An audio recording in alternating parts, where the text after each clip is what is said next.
मैं रवि सिंह। आज हम वर्किंग ऑफ कॉन्स्टिट्यूशन को एकदम चैप्टर को एकदम डिटेल में सीखेंगे। हमने लास्ट वीडियो में डेमोक्रेसी को एकदम अच्छे से एकदम डिटेल में कवर किया था, जिसमें मैं ये समझा था हमारे कॉन्स्टिट्यूशन का क्या ऑब्जेक्टिव्स हैं। हमारे डेमोक्रेसी के अंदर जो 4 मेन टॉपिक्स उसको कवर किया था। पॉलिटिकल मैच्योरिटी क्या होता है, राइट टू वोट क्या होता है, and decentralisation of democracy and right to information. ये सारी चीज़ें हमने लास्ट वीडियो में कवर किया था। तो आपने लास्ट वीडियो को नहीं देखा, पहले आप लास्ट वीडियो देखने के बाद तब इस वीडियो को देखिएगा, तब कि आपको चीज़ें एकदम सीक्वेंस वाइज आपको समझ में आएगी। क्योंकि ये जो टॉपिक है, ये सारी चीज़ें लास्ट वीडियो से पार्ट 1 से एकदम पूरी तरीके से रिलेटेड है।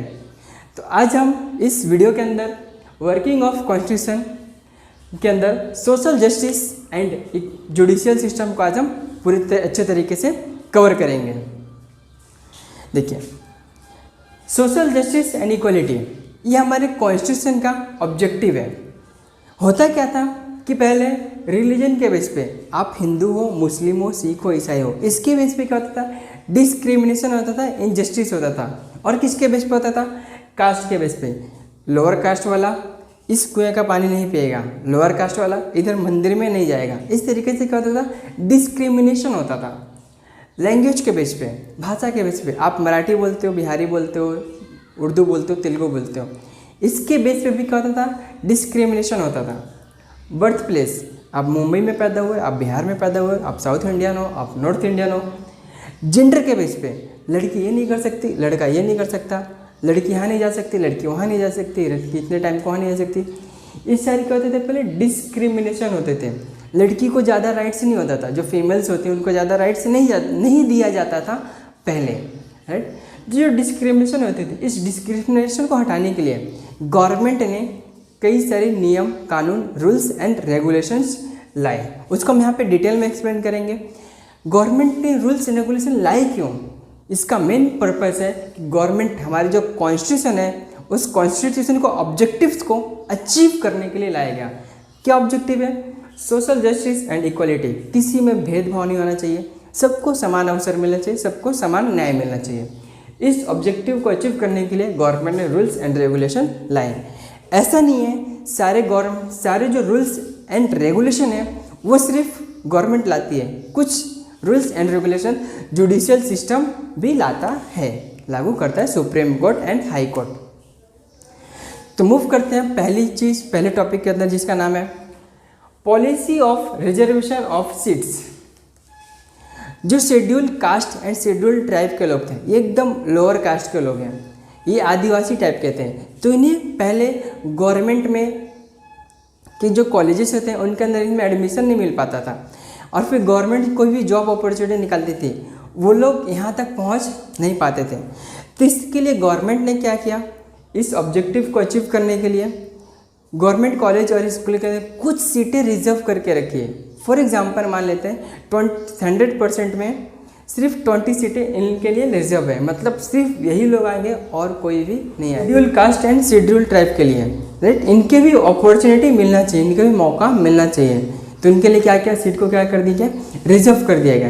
एंड फिर क्या है, the schedule caste and tribes prevention of atrocities act. होता क्या था कि पहले जो लोअर कास्ट के लोग थे, लोअर कास्ट के लोगों को जो अपर कास्ट लोग थे काफ़ी दबाते थे, काफ़ी अत्याचार करते थे, काफ़ी गलत काम करते थे, राइट। बेवजह सारी चीज़ें मारना पीटना गलत काम होता था लोअर कास्ट के ऊपर। तो उन चीज़ों को रोकने के लिए गवर्नमेंट ने एक्ट निकाला, the schedule caste and tribes prevention of atrocity acts. Atrocities act मतलब अत्याचार करना, गलत काम करना। तो इसके तहत हो गया, बेवजह अगर किसी दलित को या फिर लोअर कास्ट को लोग मारेंगे तो क्या होगा, वो क्राइम रहेगा और इससे पनिश किया जाएगा इस लॉ के तहत। एंड जो नेक्स्ट वन है प्रोविजन फॉर माइनॉरिटीज़। जैसे मैंने आपको लास्ट वीडियो में बताया था कि हमारी जो कंट्री है, सेकुलर कंट्री, यहाँ पे सभी जाति धर्म के लोग रहते हैं। ऐसे नहीं सिर्फ हिंदू रहते हैं, हिंदू, मुस्लिम, सिख, ईसाई, बुद्धिस्ट, क्रिश्चियन और भी कई सारे जो जाति के धर्म के लोग पूरी दुनिया में जो पाए जाते हैं, वो ऑलमोस्ट लगभग इंडिया में भी पाए जाते हैं। तो कुछ जाति धर्म के लोग यहाँ बहुत कम अमाउंट में हैं, जिनकी जनसंख्या कम है उसे हम माइनॉरिटी बोलते हैं, और जिनकी जनसंख्या ज़्यादा है उन्हें हम मेजॉरिटी बोलते हैं। तो माइनॉरिटी के लिए ऐसा नहीं है। देखिए मैं आपको बताया कि सोशल जस्टिस एंड ऑब्जेक्टिव है हमारा, सोशल जस्टिस एंड इक्वलिटी का हमारा ऑब्जेक्टिव है। ऐसा नहीं मतलब हिंदू को जो राइट्स मिले हैं वो इन्हें नहीं मिलेंगे, सबको मिलेंगे, सबको बराबर अवसर मिलेगा। तो इनको भी काफ़ी सारे राइट्स, काफ़ी सारे जो डिस्क्रिमिनेशन थे, पहले काफ़ी सारे डिस्क्रिमिनेशन थे। जैसे एग्जांपल की बात करूँ, पाकिस्तान एक मुस्लिम ओरिएंटेड कंट्री है, वहाँ पे मेजोरिटी जो जनता है क्या है, मुस्लिम है, बट वहाँ पे कुछ जनसंख्या माइनॉरिटी है, हिंदू भी रहती है और अदर कास्ट के लोग भी रहते हैं। हिंदू और जो अदर कास्ट के जो लोग रहते हैं उनको वहाँ पर वोट टू राइट नहीं है, वहाँ पे वोट देने का अधिकार हिंदू और अदर कास्ट के लोगों को नहीं है, सिर्फ मुस्लिम लोग का है। तो यहाँ पे क्या है, इनजस्टिस है वहाँ पे। बट हमारे यहाँ पे क्या है, हिंदू भी वोट देगा, मुस्लिम भी वोट देगा, बुद्धिस्ट भी वोट देगा, सिख भी ईसाई देगा, क्रिश्चियन भी वोट देंगे, सभी लोग हमारे यहाँ पे वोट देंगे। तो जो प्रोविज़न है, इन्हें माइनॉरिटी के लिए कई सारे प्रोविज़न निकाले थे गवर्नमेंट ने। And the next one is law related to women and provision for representation. तो वोमेन्स के साथ में काफ़ी सारे गलत काम होते थे, राइट। तो इस चीज़ों को रोकने के लिए और equal justice and social justice and equality को अचीव करने के लिए गवर्नमेंट ने कई सारे रूल्स एंड रेगुलेशन लाए हैं। वुमेन्स के ऊपर काफ़ी सारे अत्याचार होते, काफ़ी सारे गलत चीज़ें उनके साथ होती थी। तो इसके लिए गवर्नमेंट ने जैसे एक एक्ट लाया, equal share in property in husband and father, मतलब वुमेन्स के अंदर भी फादर और हस्बैंड के अंदर जो भी प्रॉपर्टी रहेगा वहाँ पे इक्वल शेयर होगा। एंड नेक्स्ट में ड्रॉवरी प्रोविज़न, दहेज के नाम पे वुमेन्स के साथ काफ़ी सारे अत्याचार किए जाते थे, काफ़ी सारे गलत काम किए जाते थे। उसको रोकने के लिए गवर्नमेंट ने ड्रॉवरी प्रोविज़न एक्ट लाया। यानी दहेज लेना कानून की तरफ से जुर्म है, गलत है। And second sexual harassment act, यानी वुमेन्स कहीं जॉब पे जाते हैं, कहीं काम कर रही हैं, तो उनको सेक्सुअल हैरेस किया जाता था। तो उसको भी स्टॉप करने के लिए गवर्नमेंट ने एक लॉ लाया, वो भी गलत है, इसको रोकने के लिए। And provision for domestic violence act, मतलब वुमेन्स कुछ होता क्या था कि घर में महिलाओं को मारा जाता था, घर में महिलाओं को पीटा जाता था, तो उसको रोकने के लिए डोमेस्टिक वायलेंस प्रोविज़न एक्ट को लाया गया। तो कुछ लॉ हैं जो वुमेन को लिए एम्पावर करने, वुमेन को मजबूत करने के लिए लाया गया। And next one is provision for representation, यानी वुमेन्स भी पॉलिटिकली पार्लियामेंट के अंदर एंड यहाँ पे असेंबली के अंदर पार्टिसिपेट करें, उनके लिए भी गवर्नमेंट ने क्या किया, प्रोविज़न लाए। क्या प्रोविज़न लाए, 33% जो सीट्स हैं वो सिर्फ वुमेन के लिए रिजर्व किया गया लोकल गवर्निंग सिस्टम के अंदर। एंड 50% लगभग सीट महाराष्ट्र के अंदर वुमेन्स के लिए रिप्रेजेंटेशन के लिए है। और लोकल गवर्नमेंट के अंदर ये कैसे लाया गया था, ये कॉन्स्टिट्यूशन के अंदर बदलाव लाया गया था 73rd एंड 74th अमेंडमेंट के अंदर कॉन्स्टिट्यूशन चेंज करके वुमेन के लिए सीट क्या किया गया था, रिजर्व किया गया है। तो इस सारी चीज़ हमने देखा आज। I hope social justice and equality आपको एकदम अच्छे से क्लियर हो चुका रहेगा। एंड हम मूव करते हैं, the next topic is judicial system. Judicial system क्यों इम्पोर्टेंट है, मान लेते हैं हमें राइट तो मिल गया, हम बाहर फ्रीडम है, हमें आज़ादी है, हम घूम सकते हैं, किधर भी घूम सकते हैं, बट क्या होगा अचानक से पुलिस आके हमें गिरफ्तार कर ली और जेल में आके बंद कर दी। ऐसा हो सकता है, ऐसा होता भी है। मतलब पुलिस जो है शक के बेस पर अगर आपको गिरफ्तार कर लेगी तो क्या होगा, आपका फ्रीडम को क्या हो गया, लॉस हो गया, आपने अपना फ्रीडम, आज़ादी आपने खो दिया। तो यहाँ पे क्या कर सकते हैं, हम एक एंटीसिपेटरी बिल कोर्ट के अंदर अप्लाई कर सकते हैं, जहाँ से हमें बिल के तहत हम यहाँ पे पुलिस को देंगे, हम छोड़ देगा, पुलिस हमें क्या करेगा, छोड़ देगा। अगर आप छोटे जब पिक्चर में देखते रहेंगे तो जो गुंडे लोग रहते हैं वो लोग को पुलिस पकड़ के लेके जाती है, राइट। बट फिर क्या होता है, जो कागज़ दिखाते हैं, वो वकील लेके आते हैं, कागज़ दिखाते हैं, फिर पुलिस क्या करते हैं, उन्हें छोड़ देता है। आपने मूवी में कई बार देखा रहेगा।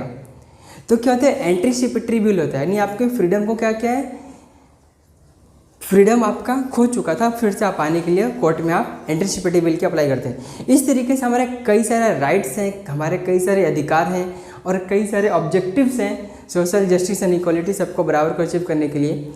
तो इसको एक मॉनिटरिंग सिस्टम होना चाहिए कि हाँ ये चीज़ें रियल में इम्प्लीमेंट हो रही है कि नहीं हो रही है, तो कैसे इम्प्लीमेंट कराना है, उसका काम, इम्प्लीमेंटेशन का काम कौन करता है, जुडिशियल सिस्टम करता है। एक तरीके से हम बोल सकते हैं कोई चोरी कर रहा है, कोई गलत काम कर रहा है तो पुलिस आती है, पकड़ के लेके जाती है, फिर कोर्ट में आते हैं तो उसको पनिश करने का काम कौन सा करता है? Judicial system.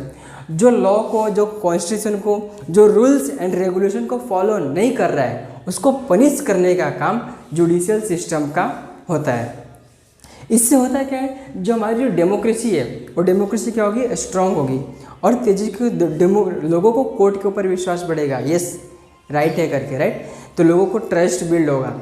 एंड हमारे जो ऑब्जेक्टिव्स हैं, जो हमारे कॉन्स्टिट्यूशन का जो ऑब्जेक्टिव है, social justice and equality, secularism, democratic, Republic, उस ऑब्जेक्टिव को अचीव कराने के लिए, रियल लाइफ में इम्प्लीमेंट कराने के लिए जुडिशियल सिस्टम का इम्पॉर्टेंट रोल है, राइट।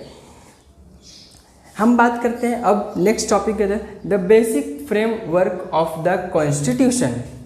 कॉन्स्टिट्यूशन का जो बेसिक फ्रेमवर्क है, राइट, इसमें क्या रोल है जुडिशियल सिस्टम का। जैसे मैंने आपको बताया कि हमारा कॉन्स्टिट्यूशन एक लिविंग डॉक्यूमेंट है, उसको time to time according to time उसमें बदलाव किया जा सकता है। जैसे आपने वुमेन्स के लिए सीट रिजर्व रखा गया 73rd एंड 74th अमेंडमेंट के तहत, फिर 73rd और 74th अमेंडमेंट के तहत लोकल गवर्नमेंट को पावर दिया गया। ये पहले नहीं था बट ये बाद में हुआ है, उसके अंदर चेंजेस लाए गए। जो सोसाइटी के लिए जो अच्छा है उसको बदलाव किया जा सकता है संविधान के अंदर। तो और ये बदलाव चेंजेस करने का राइट्स किसको है? पार्लियामेंट चेंजेस कर सकती है। कॉन्स्टिट्यूशन में बदलाव कौन कर सकता है? पार्लियामेंट। बट क्या पार्लियामेंट हर चीज़ को बदल सकता है? The answer is no. Parliament के अंदर लिमिटेशन है। वो कॉन्स्टिट्यूशन, पूरा कॉन्स्टिट्यूशन को नहीं बदल सकता, वो कुछ चीज़ों को बदल सकता है, पूरे कॉन्स्टिट्यूशन को नहीं बदल सकता। जो बेसिक स्ट्रक्चर है, जो बेसिक पिलर, जैसे बिल्डिंग होता है, बिल्डिंग के जो कुछ पिलर्स होते हैं, तो पिलर्स को तो हटाया नहीं जा सकता ना। उसी तरीके से हमारे कॉन्स्टिट्यूशन के अंदर कुछ बेसिक पिलर है, इसको कभी हटाया नहीं जा सकता, इसको पार्लियामेंट चेंज नहीं कर सकती। अगर पार्लियामेंट ऐसा करती है तो वहाँ पे जुडिशियल सिस्टम यहाँ पे इन्वॉल्व होगा, बोलेगा भाई आप बेसिक स्ट्रक्चर जो पिलर हो आप उसको तोड़ रहे हो, आप ये गलत कर रहे हो, तो उसके अगेंस्ट में आएगा सुप्रीम कोर्ट और हाई कोर्ट। तो बेसिक स्ट्रक्चर क्या है? Republic and democratic. रिपब्लिक का मतलब हम लीडर को चुन सकते हैं, मतलब लीडर बदला जा सकता है। डेमोक्रेटिक, हम लीडर को चुन सकते हैं। ये सारी चीज़ें क्या कॉन्स्टिट्यूशन कभी बदल सकता है? The answer is no. क्या पार्लियामेंट ऐसा कर सकता है कि मतलब एक बार जो पीएम बन गया वो लाइफ टाइम तक पीएम बनेगा, फिर उसका लड़का भी पीएम बनेगा? ऐसा हो सकता है? ऐसा पार्लियामेंट बदलाव नहीं कर सकता। And second, federal structure. Federal structure का मतलब क्या है? पावर क्या होना चाहिए? डिस्ट्रीब्यूट होना चाहिए। क्या पार्लियामेंट ऐसा चेंजेस कर सकता है कि मतलब अब सब लोकल गवर्नमेंट के पास पावर हटा लो, छीन लो, स्टेट गवर्नमेंट के पास ही पावर छीन लो और सिर्फ एक ही गवर्नमेंट के पास रहेगा, सेंट्रल गवर्नमेंट के पास, सिर्फ एक ही के पास? ऐसा कर सकता है? The answer is no. ऐसा पार्लियामेंट कभी बदलाव नहीं कर सकती। अगर ऐसा करती भी है तो जुडिशियल सिस्टम इसको कैंसिल करने का इसको राइट्स है। ऐसे कई सारे जो बदलाव पार्लियामेंट कर चुकी थी, जो बेसिक स्ट्रक्चर को फॉलो नहीं कर रहा था, जुडिशियल सिस्टम ने उसे कैंसिल का आउट कर दिया, उसको इम्प्लीमेंट नहीं किया गया। फिर यूनिटी एंड इंटेग्रिटी। यूनिटी मतलब मिलजुल के रहना, right. Central government, state government और हम इंडिया के जो लोग हैं सभी लोग मिलजुल के रह सकते हैं, इस तरीके का। एंड इंटेग्रिटी, इंटेग्रिटी मतलब अखंडता, यानी एक साथ जुड़ के आना। जैसे मैं बात करूं, जो पंजाब एक हमारा स्टेट है, वो एक अलग सिख कंट्री की मांग कर रहे थे, एक अलग देश की मांग कर रहे थे जिसका नाम है खालिस्तान। तो ऐसा पॉसिबल नहीं है, क्योंकि हमें क्या अखंडता, इंटीग्रिटी का मतलब होता है अखंडता हिंदी में, यानी सब एकजुट कर रहेगा, टूट नहीं सकता, विदाउट टूटने वाला, विदाउट टूटने वाला, वो टूट नहीं सकता, इसीलिए क्या अखंडता। तो पंजाब को क्या एक अलग कंट्री, एक अलग देश मिला? द आंसर इज नो, क्योंकि हमारे कॉन्स्टिट्यूशन में ऐसा नहीं है, नहीं हो सकता। अभी क्या इसको बदलाव किया जा सकता है? पंजाब को एक अलग देश बना दिया जाए, बिहार को अलग देश बना दिया जाए, साउथ इंडिया को अलग देश बना दिया जाए, ऐसा पॉसिबल नहीं है। तो इंटीग्रिटी को मेंटेन करना भी हमारे कॉन्स्टिट्यूशन का एक ऑब्जेक्टिव बेसिक है। फिर सोवर्जिनिटी। सोवर्जिनिटी का मतलब क्या? कि जो भी डिसीजन होगा वो डिसीजन हमारा होगा, ना कि हम किसी और से डिसीजन के ऊपर कभी डिपेंड रहेंगे। हमें अगर पाकिस्तान के साथ वॉर करना है तो हमें अमेरिका से नहीं पूछना पड़ेगा, अमेरिका से नहीं पूछना चाहिए कि इनके साथ वॉर करें कि नहीं करें। यानी जो सोवर्जिनिटी, यानी हम आज़ाद हैं, हम अपना डिसीजन खुद से ले सकते हैं, उससे बोलते हैं सोवर्जिनिटी। तो इंडिया आज़ाद है, इंडिया का जो भी डिसीजन है वो खुद से अपना डिसीजन ले सकता है। आपने देखा रहेगा मतलब नरेंद्र मोदी जी ने वो अटैक करवाया था न्यूज़ में, जो रिसेंटली न्यूज़ हुआ था, राइट। तो इंडिया आज़ाद है, अगर हमारे ऊपर कोई अटैक करा तो हम भी उसके ऊपर अटैक कर सकते हैं, क्योंकि हम आज़ाद हैं। हम क्या सोवर्जन हैं। कुछ कंट्री सोवर्जन नहीं है, मतलब उनको अपना डिसीजन लेने के लिए दूसरे देश के ऊपर डिपेंड रहना पड़ता है। बट हमारी कंट्री, हम इंडियंस, जो पीएम है, सीएम है, जो प्रेसिडेंट है, वो अपना डिसीजन खुद से ले सकते हैं, कुछ भी कर सकते हैं, right. And second one is secularism and supremacy of constitution. हमारे सेकुलरिज्म, अब ऐसा है क्या, कभी इंडिया को हिंदू ओरिएंटेड कंट्री बना दिया जाए और हिंदू को मतलब सारे राइट्स दिया जाए, मुस्लिम, सिख, ईसाई, बुद्धिस्ट को कोई भी राइट्स न दिया जाए, ऐसा पॉसिबल नहीं है। पार्लियामेंट के अंदर ये बदलाव पार्लियामेंट नहीं कर सकते। और हाँ, हमारे कॉन्स्टिट्यूशन में सबसे ऊपर है, ना पीएम बड़ा, ना सीएम बड़ा, ना प्राइम मिनिस्टर बड़ा, ना प्रेसिडेंट बड़ा। बड़ा कौन? कॉन्स्टिट्यूशन। कॉन्स्टिट्यूशन को एकदम सुप्रीम रखा गया है। सबसे ऊपर कौन है? सुप्रीम है, कॉन्स्टिट्यूशन है। उसके बाद हाई कोर्ट, पीएम, सीएम, बाकी सारे लोग आएंगे, बट सबसे ऊपर कौन है? कॉन्स्टिट्यूशन। जिस तरीके से बोलेगा उस तरीके से काम करना है, ये होगा constitution. And significant judicial decision, हम नेक्स्ट टॉपिक को मूव करते हैं, सिग्निफिकेंट जुडिशियल डिसीजन। इसमें जो कुछ डिसीजन है, सारे डिसीजन पार्लियामेंट नहीं लेती, कुछ decision supreme court, high court भी लेते हैं। हमारे यहाँ पे भी 3 लेवल ऑफ कोर्ट होते हैं। First one is supreme court, high court and district court. ये 3 लेवल के कोर्ट होते हैं। सुप्रीम कोर्ट सबसे हाई है, फिर हाई कोर्ट है, फिर डिस्ट्रिक्ट कोर्ट है, जिस तरीके से गवर्नमेंट का स्ट्रक्चर है। अब देखिए, हमें क्या था, सारे डिसीजन में आपको बोला significant judicial decision. Indian freedom, हमें इंडिविजुअल फ्रीडम मिला है, राइट, हमें आज़ादी मिली individual. Human rights and tribal empowerment, ये कुछ जो डिसीजन है, ट्रिपल तलाक, मतलब आदिवासी लोग को एम्पावर करना, ये जो डिसीजन है ये पार्लियामेंट ने नहीं लिया था, ये डिसीजन जुडिशरी ने लिया था इसको आगे बढ़ाने के लिए, राइट। अब हम बात करते हैं कुछ रूल्स एंड रेगुलेशन जो बनाते हो, ऐसा नहीं सिर्फ पार्लियामेंट ही बनाएगी, कुछ rules and regulations high court, supreme court भी बना सकते हैं, राइट। ये सारी चीज़ें हमने डिस्कस किया। Future of good governance in democracy, good governance का क्या फ्यूचर होता है डेमोक्रेसी के अंदर, वो समझते हैं। Accountable and responsible form of government, yes, accountable, क्या ये इंडिया है? द आंसर यस, इंडिया है। Accountable and responsible form of government कैसे मालूम पड़ेगा? राइट टू इन्फॉर्मेशन एक्ट के तहत, right. Efficient and efficient, effective and efficient, effective and efficient government. क्या इंडियन गवर्नमेंट इफेक्टिव है? यस, इफेक्टिव है एंड इफिशिएंट भी है। ट्रांसपेरेंसी, क्या इंडियन गवर्नमेंट के अंदर ट्रांसपेरेंसी है? The answer is yes, transparency है। मतलब जो गवर्नमेंट कर रही है हम पूछेंगे, हमें जानने का हक है गवर्नमेंट क्या कर रही है। राइट टू इन्फॉर्मेशन एक्ट 2005 जो हमने लास्ट वीडियो में देखा था। ऑल इंक्लूसिव डेवलपमेंट, सोसाइटी के अंदर ऐसा नहीं सिर्फ अमीर अमीर होते जा रहा है, मतलब ऑल इंक्लूसिव डेवलपमेंट, सोसाइटी के अंदर ऐसा नहीं कि मतलब सिर्फ हिंदू आगे बढ़ जा रहा है, मुस्लिम आगे बढ़ जा रहा है, सभी लोगों को आगे लेके चलना है। आदिवासी को भी लेके चलना है, जो लोअर कास्ट वाले, रिच, पुअर है, सभी को क्या लेके आगे चलना है। तो सभी को आगे लेके चलने के लिए क्या होना चाहिए? All inclusive development means what?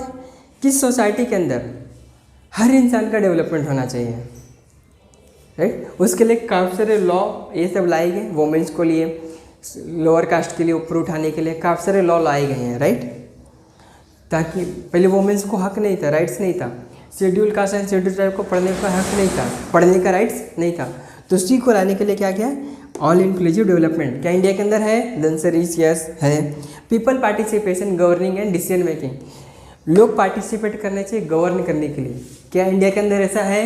The answer is yes, है। हम अपने रिप्रेजेंटेटिव को चुनते हैं और पार्लियामेंट में आते हैं, असेंबली में आते हैं, डिसीजन लेते हैं, गवर्न करते हैं, राइट।